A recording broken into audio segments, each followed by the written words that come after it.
zadnjih desetletjih se je zgodila eksponentna rast prebivalstva, posledično poraba energije, hrane, surovin. Zato imamo danes težave z okoljem, kajti izpusti presegajo sposobnosti našega kontinenta. Evropa je že desetletja vodilna država na poti v smeri ozelenitve našega kontinenta in zato je tudi podnebna zakonodaja del te poti, na kateri upam, da nam bo sledilo čim več držav ostalih zunaj Evropske unije, tistih, ki proizvedejo 90% toplogrednih plinov. Mi lahko sprejemamo zelo ambiciozno zakonodajo. Danes komisija predlaga dvig iz 40 na 55% zmanjšanja izpustov, v parlamentu imamo predloge 60, 65, 70.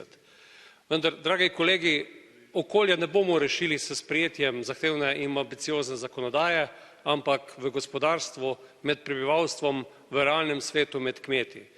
Zato moramo tu sprejeti odločitve, ki bodo omogočile razvoj novih tehnologij, ki bodo zmanjšale izpuste toplogrednih plinov.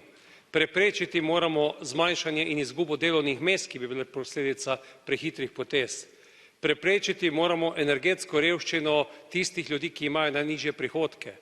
Prehod mora biti pravičen za vse države in v prihodnosti bodo potrebne hrabre odločitve, tudi takrat, ko bomo umeščali v prostor, vetrne elektrarne ali pa se odločali tudi o jedrski elektrarni. In tisti, ki so danes najbolj ambiciozni, upam, da bodo takšne sklepe, ki bodo zahtevali hrabre odločitve, podprli tudi v realnem življenju.